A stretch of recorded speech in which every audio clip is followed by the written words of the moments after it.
Hai teman, selamat datang di channel Sekate New.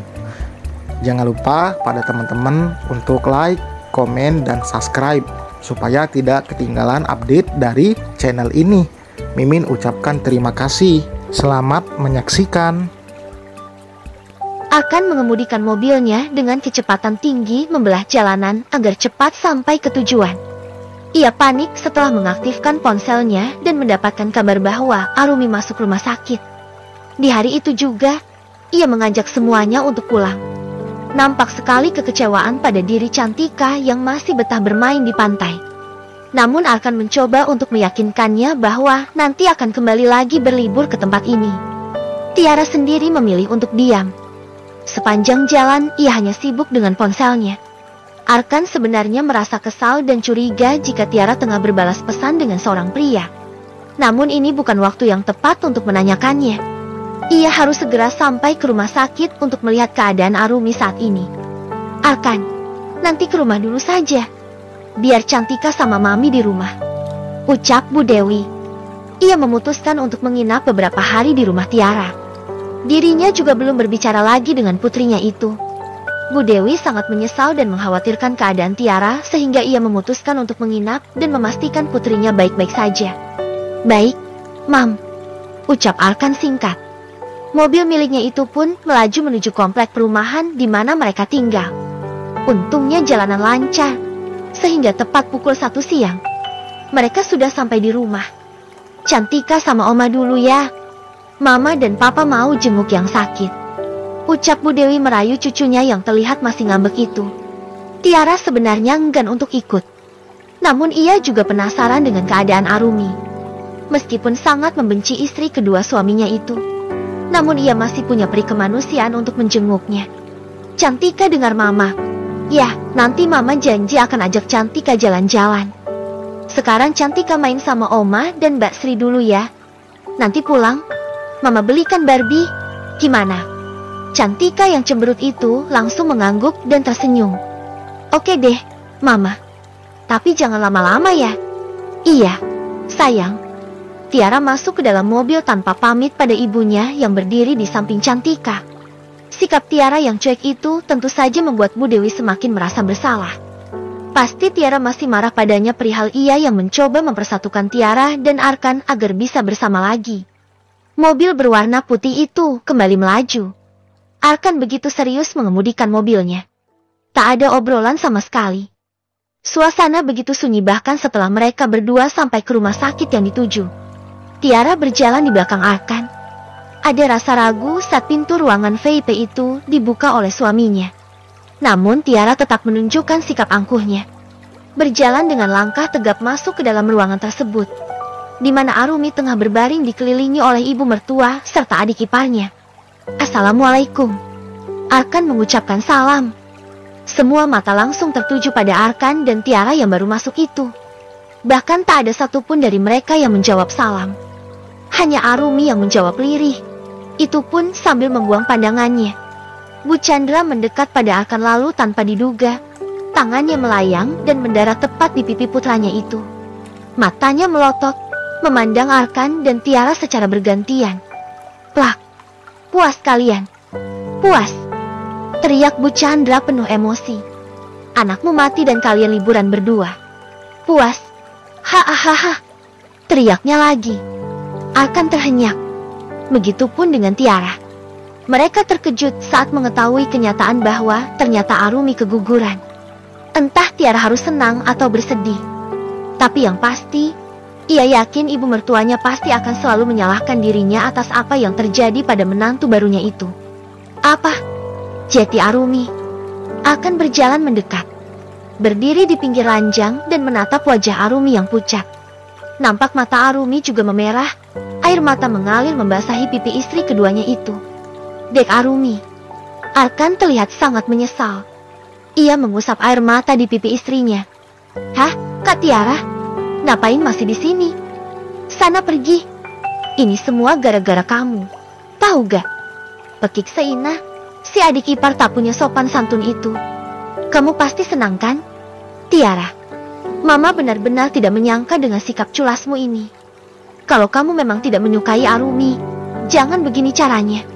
Kamu jahat karena telah membuat Arumi sampai keguguran. Pekik Bu Chandra yang kini memarahi Tiara.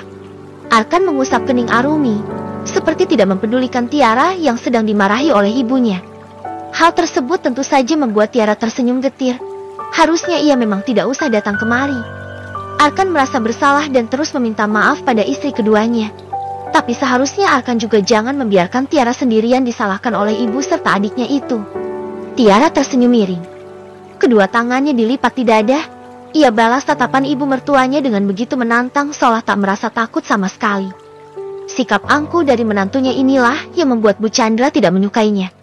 Dia yang keguguran. Kenapa aku yang disalahkan? Aku bahkan tidak melakukan apapun pada wanita itu. Dan soal liburan, Mama tanya sendiri saja pada Mas Arkan. Aku bahkan tidak mengajaknya untuk datang ke rumah Mami. Mas Arkannya saja yang suka buntutin aku. Jeti salahkan dia dong. Ucap Tiara yang membuat Bu Chandra semakin geram. Dasar menantu tak punya etika. Hati kamu terbuat dari apa sih? Tidakkah kamu memiliki rasa iba pada adik madumu sendiri? Kalau aku gak punya rasa iba, aku gak mungkin datang kemari dong. Kedatanganku ke sini untuk menjenguk Arumi. Aku mau melihat keadaannya. Dan sepertinya dia baik-baik saja. Jadi aku mau pulang dulu. Ucap Tiara dengan gaya khasnya yang pongah dan menyebalkan itu. Tiara. Arkan memanggilnya dengan nada tinggi, lebih tepatnya menyentak. Kita salah karena telah membiarkan Arumi sendirian di rumah. Ayo minta maaf pada adik madumu. Titah Arkan yang membuat Tiara melongo. Minta maaf? Enak saja. Umpat Tiara dalam hati. Tiara mendekat. Berjalan dengan langkah tegap menghampiri adik madunya yang kini menunduk sambil terisak. Sebenarnya kasihan juga. Tapi kenapa Tiara yang harus meminta maaf? Ini gak ada sangkut pautnya sama sekali denganku. Batinnya. Arumi, aku turut berduka cita. Semoga kau cepat pulih lagi. Ucap Tiara datar. Terdengar tidak tulus dan terkesan dipaksakan. Deh Tiara. Arkan memberikan isyarat pada istrinya untuk meminta maaf. Namun Tiara enggan. Ia malah diam dengan penuh keegoan dalam dirinya. Mas dan Tiara benar-benar minta maaf, Di Arumi. Kami tidak menyangka jika hal ini akan terjadi. Mas juga sangat kehilangan anak kita. Tapi Mas harap kamu bisa ikhlas ya. Ucap Arkan pelan dan lembut. Mas ngapain sih? Aku tuh gak salah. Ngapain kamu bawa-bawa aku minta maaf? Kalau mau minta maaf saja sendiri. Ini kan emang salah kamu. Ucap Tiara. Arkan menghela nafasnya. Tidak tahu lagi harus bagaimana menghadapi istri pertamanya itu. Tiara bahkan tidak mau sedikit menurunkan egonya untuk mengalah saat Arumi tengah dilanda musibah seperti ini. Arumi yang terisak itu perlahan mengangkat wajahnya. Matanya memerah dengan air mata yang terus bercucuran. Siapa yang tidak sedih jika kehilangan calon anak yang dikandungnya? Tidak apa-apa, Mas. Benar kata Mbak Tiara. Ini bukan salahnya. Jadi Mas jangan menyalahkan diri atas musibah ini. Semuanya sudah takdir ilahi. Aku ikhlas. Ucap Arumi menekan rasa sakit di dadanya. Ia marah dan kecewa. Namun tidak ingin ia tunjukkan. Dirinya harus mencoba untuk tetap terlihat baik dan ikhlas agar semakin mengundang simpati dari semua orang. Tuh kan, dengar sendiri kan kalian? Semuanya ini musibah. Jangan suka menyalahkan orang lain. Ucap Tiara yang terlihat sedang menyindir ibu mertua serta adik iparnya itu. Hatimu benar-benar seluas samudra, De Arumi. Mas yakin kamu pasti mampu bangkit kembali. Insya Allah anak itu akan menjadi tabungan akhirat untuk kita berdua karena kita ikhlas. Ucap Arkan memuji Arumi di depan Tiara. Bukannya cemburu, Tiara malah muak melihat drama suami dan istri barunya itu. Kalau semuanya sudah selesai, jadi aku pulang duluan ya. Tiara tidak mau lama-lama di tempat ini. Ia pun berniat untuk keluar dan pulang duluan.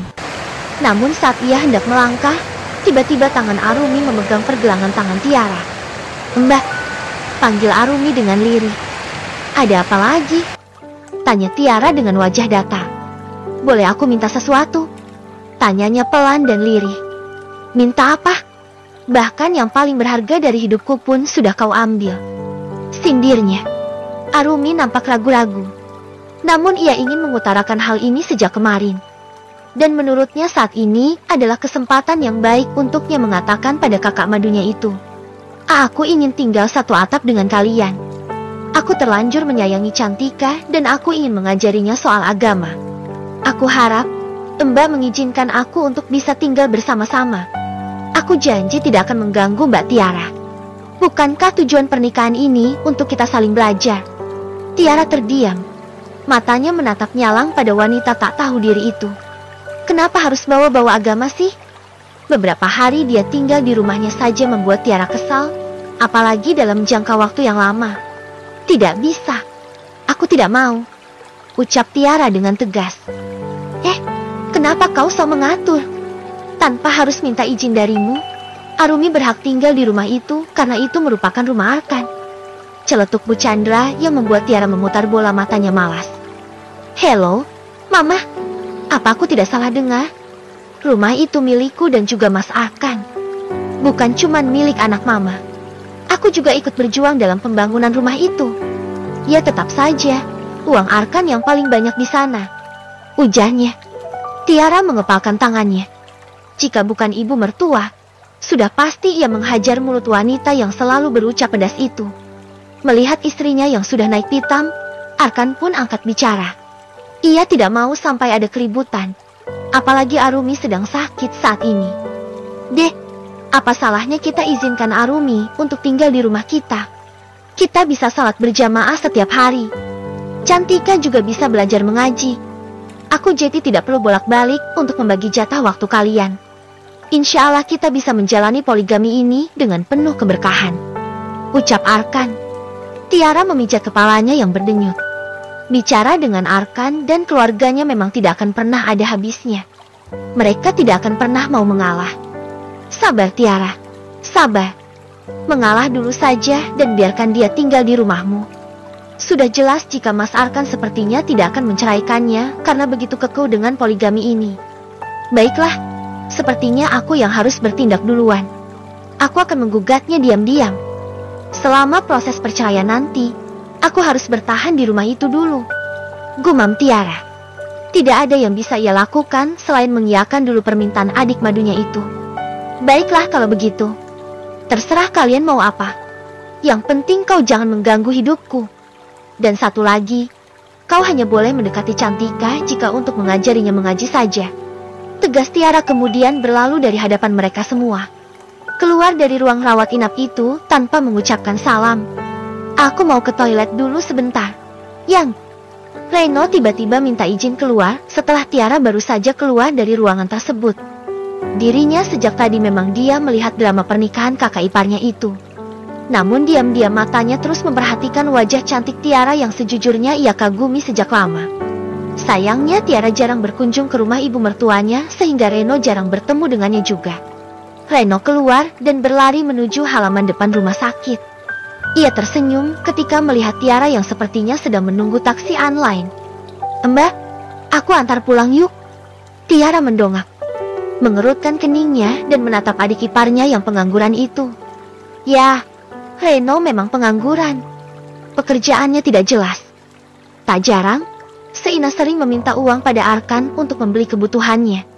Sementara untuk makan, ia bergantung pada Bu Chandra, ibu kandungnya. Gak usah, ucap Tiara ketus. Tapi aku mengkhawatirkan kamu, ucap Reno yang merubah panggilan kakak menjadi kamu. Terdengar menggelikan dan memuakan untuk Tiara.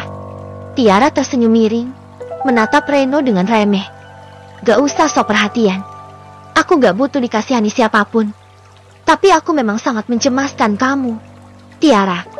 Daripada kamu sama Arkan yang gak setia itu, lebih baik sama aku, ucap pria tak tahu malu itu. Tiara menutup mulutnya, menahan tawa yang hampir saja meledak. Bocah ingusan ini bisa-bisanya berkata seperti itu. Apa dia tidak punya kaca? Hahaha, ya, Reno, kau dengar Arkan itu sama saja. Kalian gak ada bedanya. Duh, kasihan sekali si Seina, punya suami modelan seperti ini, ucap Tiara dengan nada meremehkan. Sudah ya, aku sibuk. Lebih baik kau urus istrimu. Cari kerja yang benar. Jangan bisanya cuma jeti benalu. Sindirnya lagi. Kemudian Tiara berlalu begitu melewati pria tak tahu diri itu. Kasian sekali kamu. Seina. Waktu itu kamu bilang jika suamimu itu setia. Haha, karma is real.